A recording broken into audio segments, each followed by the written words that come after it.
परम आनन्दको यात्रा गर्ने क्रममा हामीले तीनवटा बाटो पाएका छौं शास्त्र पुराणहरूबाट। त्यो हो कर्मयोग, ज्ञानयोग र भक्ति योग हैन। कर्मयोगमा चाहिँ निष्काम कर्मलाई प्राथमिकता दिएको छ। निष्काम कर्म भनेको कर्म चाहिँ गर्ने तर त्यसको फलको चाहिँ आशा नगर्ने र परहित परायण भएर पनि कर्म गर्ने। अब यो होइन कि हामीले आफ्नो लागि र आफ्नो घर परिवारलाई नगर्ने भन्ने होइन। पहिले आफ्नो र आफ्नो घर परिवारको लागि हेरेर अनि टाइम निकालेर अनि फेरि समाजमा अथवा जीव जन्तुको लागि यसरी हामीले कर्म गर्ने भनिएको हो। त्यो चाहिँ कर्मयोग भयो। ज्ञान योगमा चाहिँ हामीले यसरी विभिन्न शास्त्रको ज्ञानहरू पनि लिनुपर्छ। जति बेला पनि यही पढेर बस्नु भनेको होइन। कहिलेकाहीँ जस्तो कि अब सधैँ नै भनौँ न आधा पेज मात्रै केही पढ्यो भने पनि शास्त्रको कुराहरू त्यसले हामीलाई धेरै फाइदा गर्छ। यसले हाम्रो माइग्रेनहरू घटाउँछ हैन। माइग्रेन पेन, टाउको दुख्ने घटाउँछ। अनि मन चञ्चल हुनबाट पनि अलि बचाउँछ यसले हैन शास्त्र अध्ययन गर्दाखेरि। अनि त्यसपछि ध्यान गर्नलाई पनि सजिलो हुन्छ किनभने मन एकदमै ध्यान गर्ने बेलामा भागिरहेको हुन्छ हैन। नचाहिने अनेक चिजहरू चाहिँ बुनिरहेको हुन्छ मनले। त्यो संकल्प विकल्प पनि घट्दै जान्छ यसरी शास्त्र अध्ययन गर्दाखेरि। यो शास्त्र अध्ययन गर्दाखेरि कुन शास्त्र अध्ययन गर्ने भन्ने क्रममा सन्त महात्माको बुकलेट्सहरू उहाँहरूको आश्रमबाट प्रकाशित भएको हैन 100 किसिमको बुकलेटहरू त्यसरी त्यो पढ्दाखेरि पनि हुन्छ। अथवा हामीले विभिन्न शास्त्रहरूमा छानेर कुन चाहिँ इन्ट्रेस्ट लाग्छ हेरेर त्यो पढ्दा पनि हुन्छ। धेरै पढ्नु पर्दैन एकै दिनमा। आधा पेज भए पनि म पढ्छु भनेर एउटा सङ्कल्प लिनुपर्छ। आफ्नो भित्र जिज्ञासा उत्पन्न गर्नुपर्छ म अध्यात्ममा अगाडि बढ्छु भनेर। त्यसै क्रममा म यो शास्त्र कसरी पढ्ने भनेर नि आज सिकाउन गइरहेको छु। मैले यहाँ लिएको छु योग वशिष्ठ महारामायण भनेर।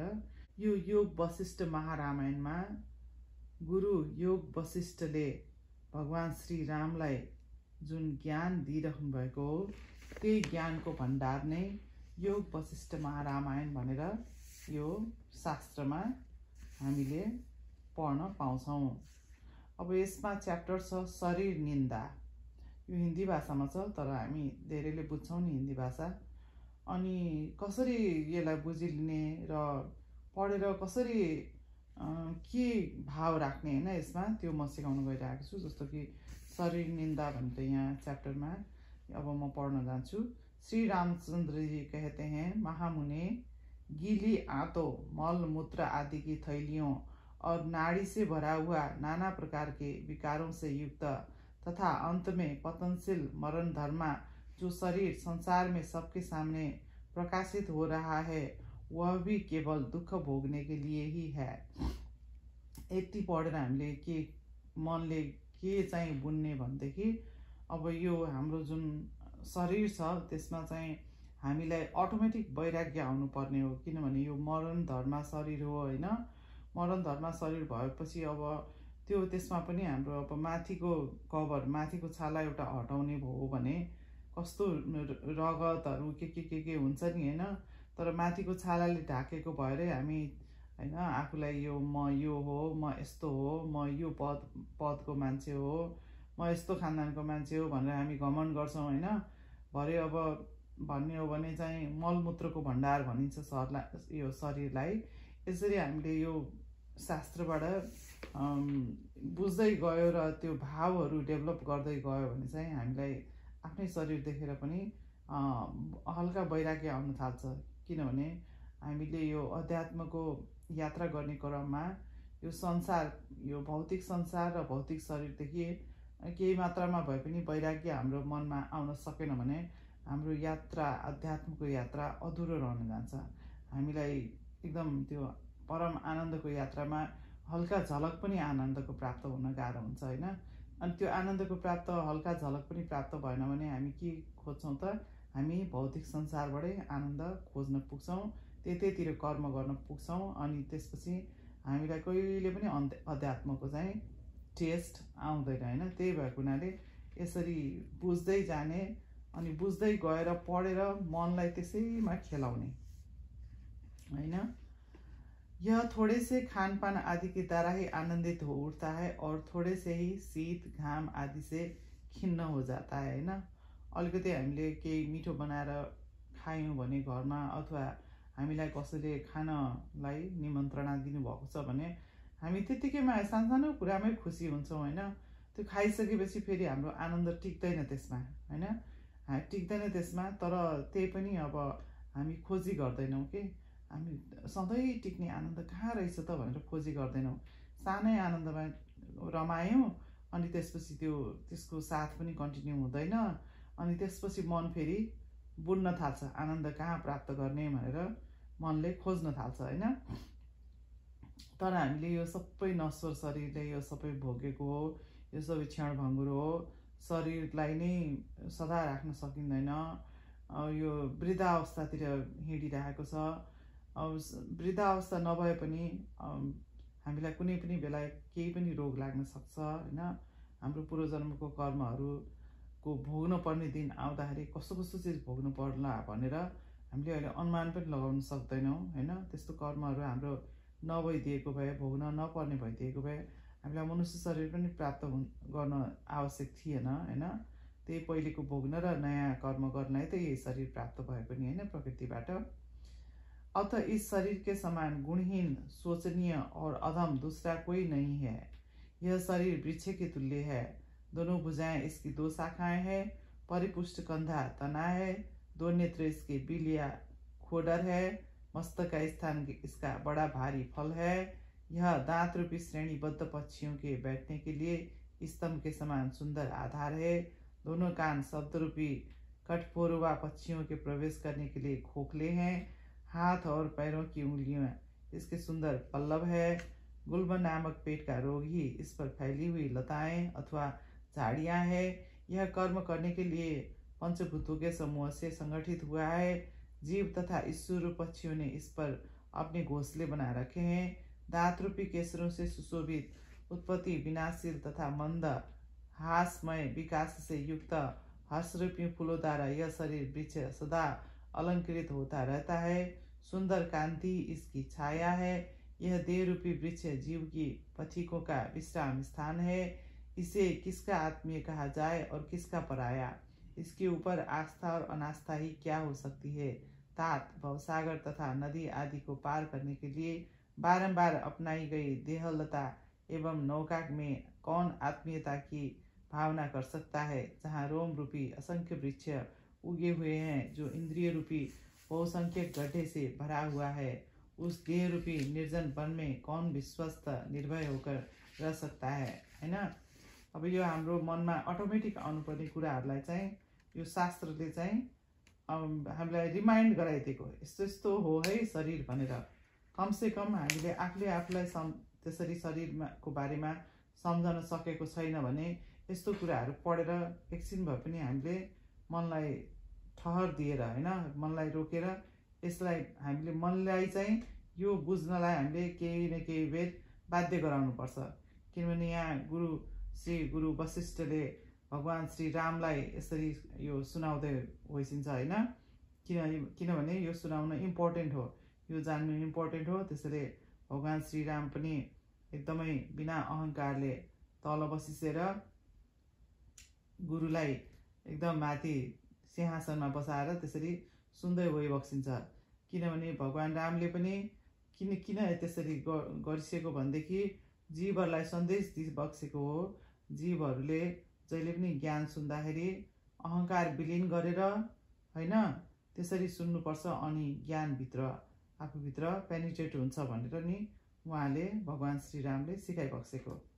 जो संसार रूपी वन में उगा और बढ़ा है, जिस पर चित्त रूपी चंचल बानर उछलता कूदता रहता है, जिसका प्रत्येक अवयव विषय चिंतन रूपी मंजरों से अलंकित है, महान दुख रूपी गुणों के लग जाने से जिसमें सब ओर छेद या घाव हो गए हैं, जो तृष्णा रूपिणी सर्पिणी को घर है, जिस पर कोप रूपी कौवे ने घोंसला बना रखा है, जिसमें मंद मुस्कान रूपी पुष्प प्रकट होते हैं और खिलते हैं, इसलिए जिसकी बड़ी सुबह होती है, शुभ और अशुभ, सुख और दुख जिसके महान फल है, सुंदर कंधे और बाहें जिसकी शाखाएं हैं, अंगुलियों से युक्त हाथ रूपी पुष्प गुच्छों के कारण जो बड़ा सुंदर जान पड़ता है, प्राण वायु रूपी पवन के स्पंदन से जिनके संपूर्ण अवयव रूपी पल्लव हिलते रहते हैं, जो समस्त इंद्रिय रूपी पक्षियों का आधार है, सुंदर घुटनों से युक्त शरीर का निचला भाग जिसका तना है जो बहुत ऊंचा है, यौवन की कांति रूपी छाया से युक्त होने के कारण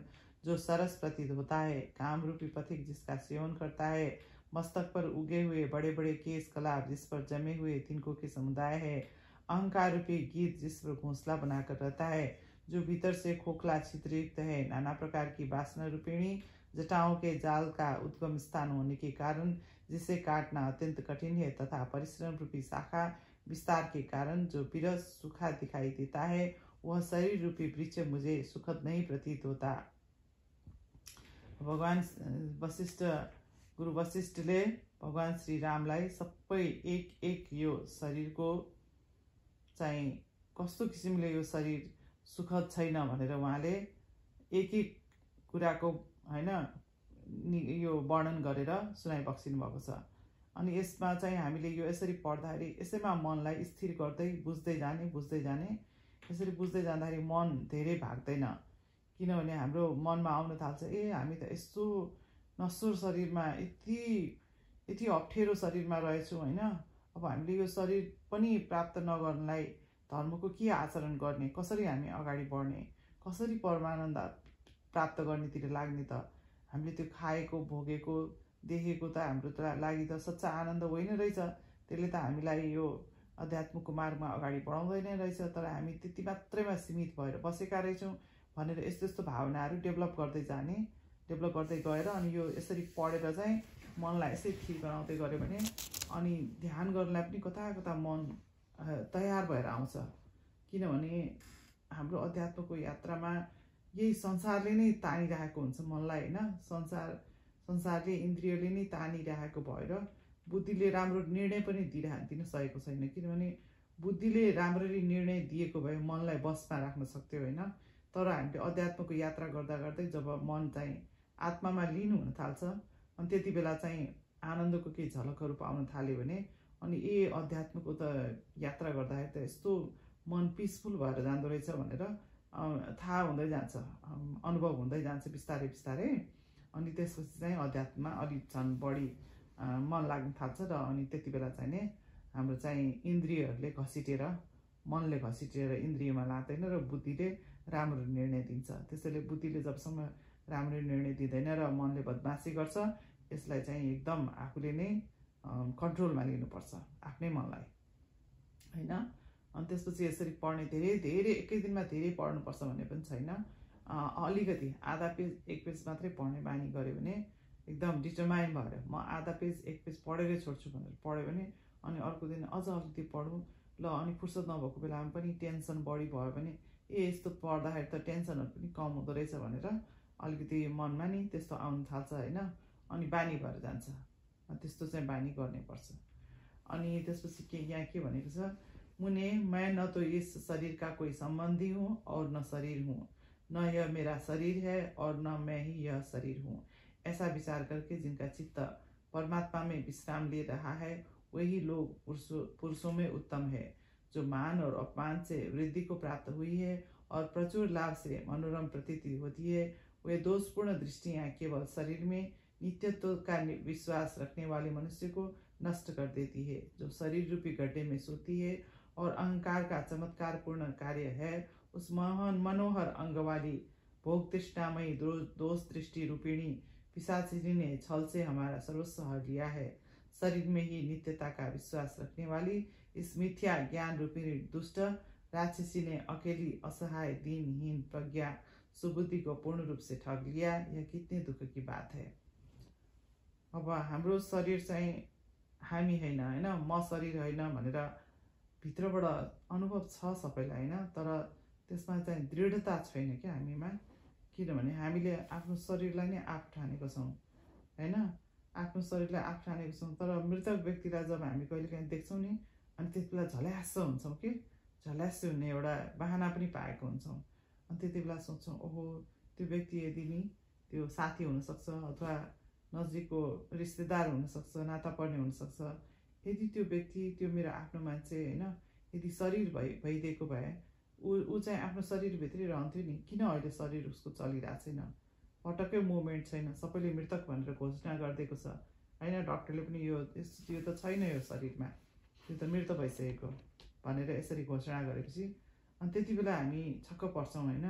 वास्तवमा अध्यात्म के रहेछ त, यो जीवन के रहेछ त, यो मृत्यु के रहेछ त, यसलाई यो सबै चक्रहरूलाई तोड्ने के उपाय रहेछ त भनेर अनि हामी जान्नलाई अलिकति एकछिन भए पनि उत्सुक भएर बाध्य हुन्छौँ सोच्नलाई। तर जब त्यो घाटमा लगेर काम सकिन्छ, क्रिया सकिन्छ, अनि त्यसपछि हामी फेरि ब्याक टु जस्तोको त्यस्तै हाम्रो मनोदशा संसारमै आइपुग्छ।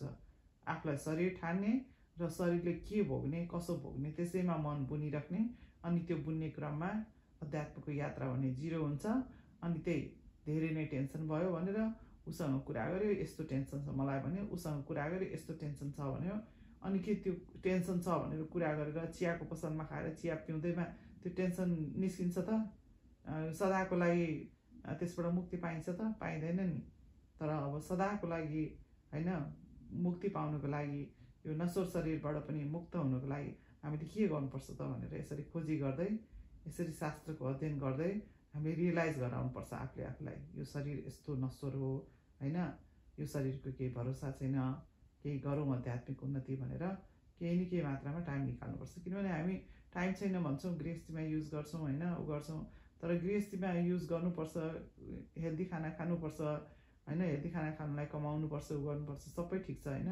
तर त्यति भएर पनि हामी आफूलाई टाइम भएर पनि निकाल्दैनौँ कि यस्तो चिजको लागि। अनि यस्तो अध्यात्मको लागि समय ननिकाल्दाखेरि के हुन्छ त, हामी रोग शोक होइन, चिन्ताहरू बढेर जान्छ।